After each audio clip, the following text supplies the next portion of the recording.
तो चलिए खबरों की शुरुआत आजादी के अमृत महोत्सव के साथ। जी हां, पीएम नरेंद्र मोदी ने अहमदाबाद के साबरमती आश्रम में अमृत महोत्सव के साथ ही दांडी मार्च की 75वीं वर्षगांठ के समारोह की शुरुआत करी। इसके बाद देश भर में सभी प्रमुख शहीद स्मारकों पर कार्यक्रम का आगाज हो गया। तो वहीं देश की आजादी की 75वीं वर्षगांठ के अवसर पर सीएम योगी आदित्यनाथ ने लखनऊ के विख्यात शहीद स्थल काकोरी में अमृत महोत्सव का शुभारंभ किया है। काकोरी के शहीद स्मारक पर अमृत महोत्सव कार्यक्रम में सीएम योगी आदित्यनाथ के साथ में कैबिनेट मंत्री ब्रजेश पाठक, डॉक्टर महेंद्र सिंह, आशुतोष टंडन भी मौजूद रहे।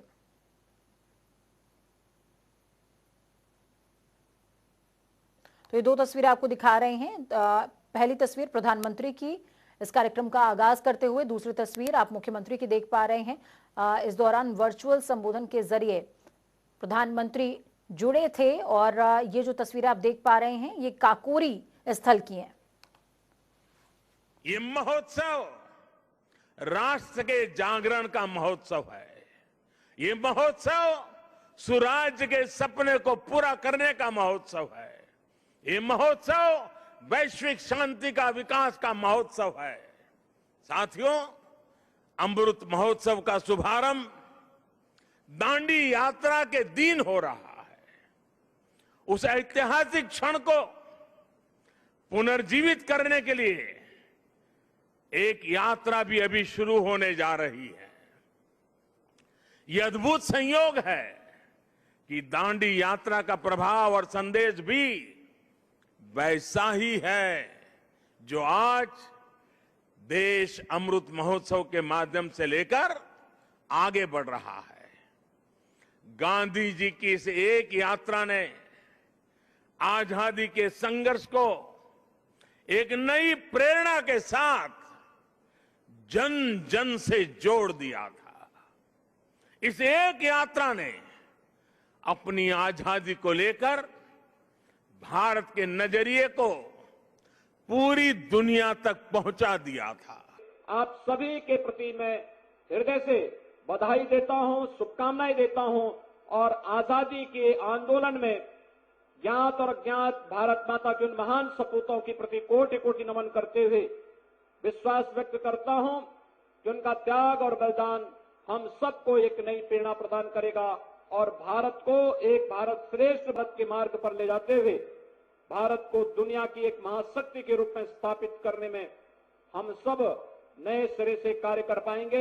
आप सबके प्रति मेरी शुभकामनाएं। इन 100 वर्षों के दौरान हमने क्या पाया है और क्या खोया है, इसका स्मरण करते हुए हम भारत की आजादी को क्षुण्ण बनाए रखते हुए एक भारत श्रेष्ठ भारत की और प्रधानमंत्री मोदी जी के उन भावों के अनुरूप भारत को दुनिया की सबसे बड़ी ताकत के रूप में स्थापित करने के लिए हर नागरिक अगर अपने अपने उत्तरदायित्व का निर्वहन करेगा, कोई कारण नहीं कि 2047 में जब ये देश आजादी के 100 वर्ष पूर्ण कर रहा होगा तो उस समय हम भारत को दुनिया की एक महाताकत के रूप में स्थापित करते हुए एक भारत श्रेष्ठ भारत की परिकल्पना को साकार करते हुए पूरा देश अपनी ताकत का एहसास दुनिया को कराने में सफल होगा।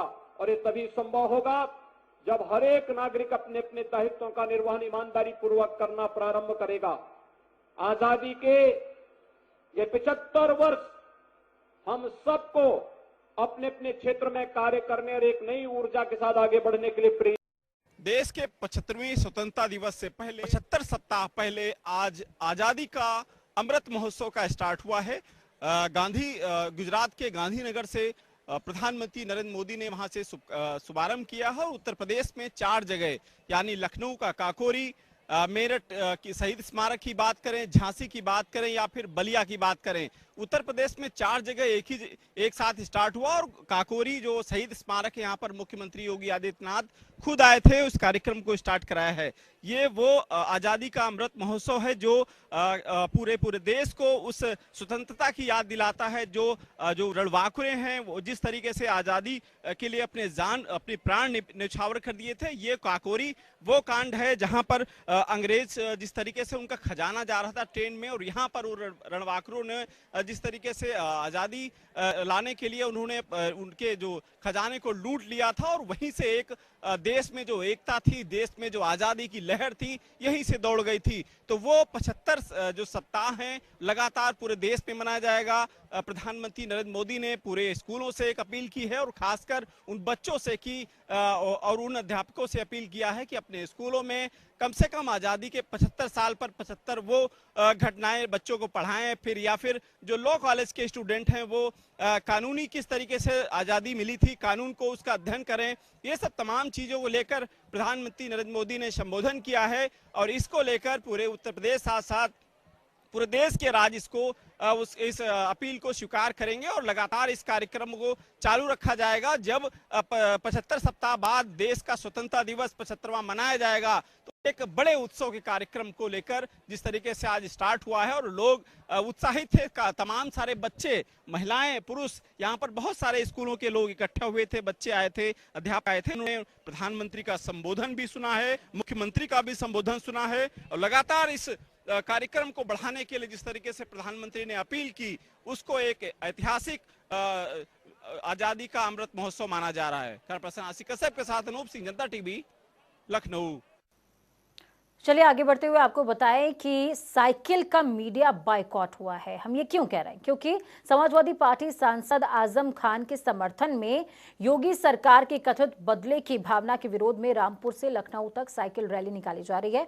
समाजवादी पार्टी रामपुर से साइकिल रैली की शुरुआत करते हुए 21 मार्च को लखनऊ में ये रैली खत्म होगी। रैली के जरिए पार्टी आजम खान के समर्थन और योगी सरकार की ओर से कार्यवाहियों के खिलाफ जनाक्रोश दर्ज करेगी। तो वहीं मुरादाबाद में पत्रकारों के साथ हुई बदसलूकी के बाद पत्रकारों में आक्रोश देखने को मिल रहा है। पत्रकार इस साइकिल रैली का विरोध कर रहे हैं।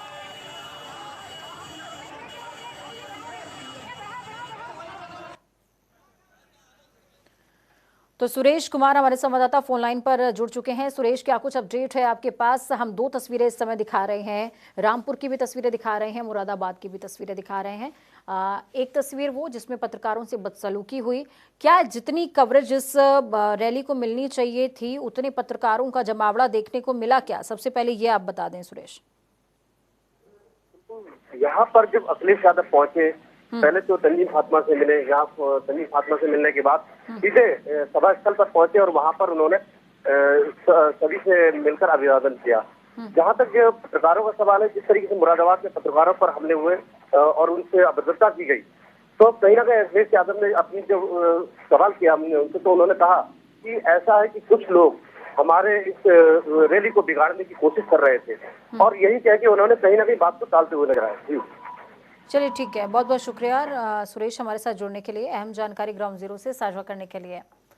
तो खबरों में आगे बढ़ते हुए आपको बताएं कि उत्तर प्रदेश की योगी सरकार सड़क किनारे बने सभी धार्मिक स्थलों को हटाने को लेकर सख्त हो गई है। उत्तर प्रदेश के गृह विभाग ने इस संबंध में सभी मंडलायुक्तों और जिला अधिकारियों को निर्देशित किया है कि धार्मिक स्थलों के नाम पर अतिक्रमण जो किए गए हैं उन्हें हटाया जाए और सूची भी तलब की गई है।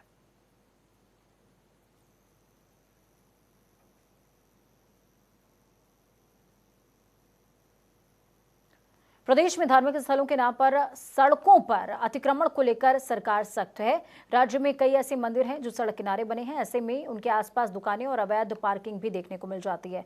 अतिक्रमण न केवल सड़कों पर आवागमन को बाधित करता है बल्कि लोगों के लिए भी परेशानी का सबब बन जाता है। इसी कड़ी में अब सरकार के निर्देश पर गृह विभाग अलर्ट मोड पर है और जल्द ही ऐसे लोगों की सूची तैयार हो जाएगी कि सड़क किनारे बसे धार्मिक स्थलों को चिन्हित किया जाएगा, उन्हें हटाने की कवायद तेज हो जाएगी। ऐसे में सीएम के गृह जनपद गोरखपुर में भी सड़कों के किनारे अनगिनत छोटे बड़े धार्मिक स्थल बने हुए हैं। में भी माननीय उच्चतम न्यायालय के निर्देश रहे हैं और जनहित में उन्होंने पूरे राजस्व प्रशासन को कार्रवाई करने हेतु निर्देशित किया गया और वो शासन के स्तर से भी हमें कुछ निर्देश प्राप्त हुए हैं और उसका अनुपालन सुनिश्चित कराना है। माननीय सर्वोच्च न्यायालय के जो भी आदेश हैं वो शासन के निर्देश के साथ जब हम लोग को प्राप्त होते हैं तो हमारा और हमारे मंडल के चारों जिलाधिकारियों और राजस्व प्रशासन का एक कर्तव्य हो जाता है कि हम उसका अनुपालन सुनिश्चित कराएं और उसको हम जो पूरा आदेश है और जो शासन के निर्देश हैं उसका हम अध्ययन करते हुए प्रदेश सरकार ने एक आदेश जारी करके कहा है कि सड़क किनारे जितने भी धार्मिक स्थल हो, चाहे वो मंदिर हो, मजार हो या कोई भी मस्जिद हो उसको तुरंत ध्वस्तीकरण करें और ध्वस्तीकरण करके अतिक्रमण को हटावें। आज इस समय मैं खड़ा हूं गोरखपुर के सिविल लाइन एरिया में, जहां पर आप देख सकते हैं कि सड़क के किनारे एक मंदिर है जो हनुमान मंदिर यहाँ पे बताया जाता है, वो ठीक सड़क के किनारे है। आप देख सकते हैं कि सड़क पे किस तरीके से इस मंदिर की वजह से अतिक्रमण लग जाता है और साथ में यहाँ पे दुकानें भी उसके पीछे आड़ में लगाई गई है। आप देख सकते हैं कि मंदिर के ठीक बगल में दुकान भी है और यहाँ पे दुकानों पे भी जो है पूरी तरीके से बताया जाता है कि इसी की वजह से अतिक्रमण किया गया है। आप देख सकते हैं कि सड़क के ठीक किनारे ये मंदिर बना हुआ है और जिसकी वजह से पूरी तरीके से सड़क पे अतिक्रमण हमेशा लग जाता है, लोगों को आने जाने में दिक्कत होती है। ये गोरखपुर के गोलघर से सटा हुआ, यानी गोलघर जो है काफी यहाँ पे गहमी गहमा वाला और भीड़ भाड़ वाला इलाका है। यहाँ पे जो है ये सिविल लाइन एरिया है और साथ ही में यहीं पे एक बड़ा मॉल भी है, यहाँ पे लोग खरीदारी करने आते हैं। आप देख सकते हैं कि पूरी तरीके से यहाँ पे जो है पूरी तरीके से जो है सड़क किनारे ये मंदिर की वजह से अतिक्रमण बना हुआ है, लोगों को काफी दिक्कत हो रही है। अब जिला प्रशासन ने जो आदेश दिया है वो सभी मंडलायुक्तों को, सभी जिलाधिकारियों को कि तत्काल इस पे चिन्हित करके इस पे कार्रवाई करें।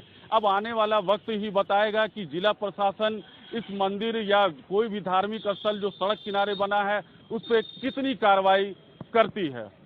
सुभाष गुप्ता, जनता टीवी, गोरखपुर। पीएफआई के 2 सदस्य फिरोज खान और अंसद बदरुद्दीन की आज कोर्ट में पेशी हुई। पेशी के बाद दोनों आरोपियों पर अगली सुनवाई 31 मार्च की तय कर दी गई है। आपको बता दें कि इससे पहले एसटीएफ की प्रार्थना पत्र पर एडीजे प्रथम कोर्ट दोनों सदस्यों को 2 दिन के रिमांड पर रखने की अनुमति दे चुके हैं। आपको बता दें कि इन दोनों पर हाथरस में विदेशी फंडिंग के जरिए जातीय हिंसा फैलाने की साजिश रचने का और देशद्रोह का आरोप लगा हुआ है।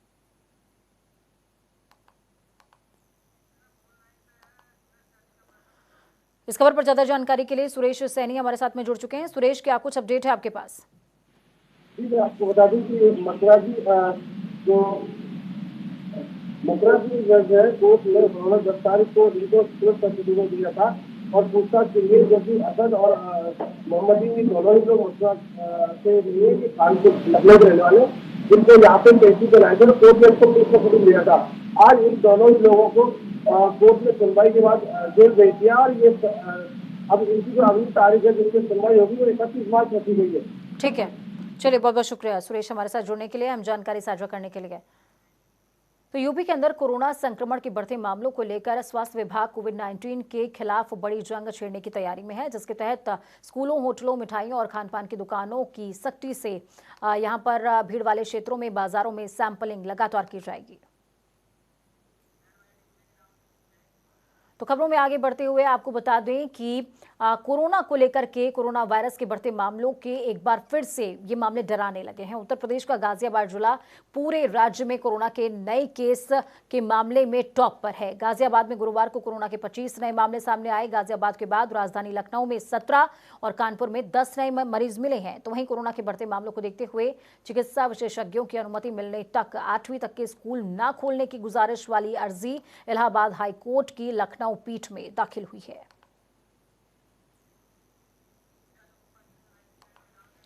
तो अनूप हमारे साथ जुड़े हुए हैं राजधानी लखनऊ से। अनूप, क्या कुछ अपडेट है आपके पास? अभी हाल ही में योगी आदित्यनाथ ने मीटिंग भी करी थी तमाम अधिकारियों के साथ में और अब एक त्योहार भी दहलीज पर खड़ा हुआ है आकर। देखिए पूजा, ये बिल्कुल बात सही है कि मुख्यमंत्री योगी आदित्यनाथ लगातार कोरोना को लेकर मीटिंग करते किया है और लगातार उसको रोकने के उपाय इंतजाम किए गए हैं। लेकिन इन दिनों जिस तरीके से बाहरी राज्यों में कोरोना का प्रकोप बढ़ा है और उत्तर प्रदेश में जिसको लेकर सतर्कता बढ़ती जा रही थी, लेकिन लगातार उसके बावजूद आपने देखा उत्तर प्रदेश के 3 जिले रडार पर हैं। आपने शुरुआती दौर में पूजा देखा होगा, तब भी देखा गया था कि नोएडा, गाजियाबाद, आगरा, कानपुर और लखनऊ ऐसे जिलों में सबसे ज्यादा कोरोना के मरीज मिलते थे और एक स्थिति आ गई थी कि पूरे उत्तर प्रदेश पे एकदम से फैल गया था। आज भी वही स्थिति धीरे धीरे बनना शुरू हो गया, क्योंकि कल 24 घंटे की बात करें तो 146 उत्तर प्रदेश में कोरोना से संक्रमित लोग निकले हैं। यानी वो स्थिति आ गई थी कि 100 के नीचे आंकड़ा पहुंच चुका था, लेकिन एक बार फिर से करीब 146 के आसपास पहुंचा है। यानी कहीं स्थिति गंभीर हो सकती है, लेकिन जिस तरीके से योगी आदित्यनाथ ने शुरुआती दौर में सख्त रहने के निर्देश दिए थे स्वास्थ्य विभाग को, जो बाहरी राज्यों से आने वाले लोगों को उनके निगरानी के लिए मॉनिटरिंग के भी निर्देश दिए गए थे और उनके लगातार जांच के निर्देश दिए गए थे। लेकिन हकीकत में क्या थोड़ी सी लापरवाही स्वास्थ्य विभाग से जरूर देखने को मिली है कि जो बाहर से लोग आ रहे हैं उनकी जांचें पूरी तरीके से नहीं हो पा रही, वहां पर लापरवाही बॉर्डर पर बरती जा रही है। यानी कि अनूप, सीधी सी बात है कि मीटिंग से ज्यादा धरातल पर काम करने से ही परिवर्तन आएगा। चलिए, बहुत बहुत शुक्रिया हमारे साथ जुड़ने के लिए, अहम जानकारी ग्राउंड जीरो से साझा करने के लिए। तो खबरों में आगे बढ़ते हुए आपको बताएं कि लखनऊ गोलीकांड मामले में पीड़ित से आरोपी बने बीजेपी सांसद कौशल किशोर के पुत्र आयुष किशोर ने लखनऊ की एक अदालत में सरेंडर की अर्जी दाखिल की है। सांसद पुत्र धोखाधड़ी और साजिश के मामले में फरार चल रहा था, तो वहीं अदालत में सरेंडर की अर्जी दाखिल करने के बाद पुलिस प्रशासन पूरी तरीके से अलर्ट है। इससे पहले जनता टीवी से खास बातचीत के दौरान आयुष की पत्नी अंकिता ने अपने पति आयुष और उनके परिवार वालों का नार्को टेस्ट कराए जाने की मांग के साथ ही अंकिता ने इस पूरे प्रकरण की सीबीआई जांच की मांग भी उठाई थी।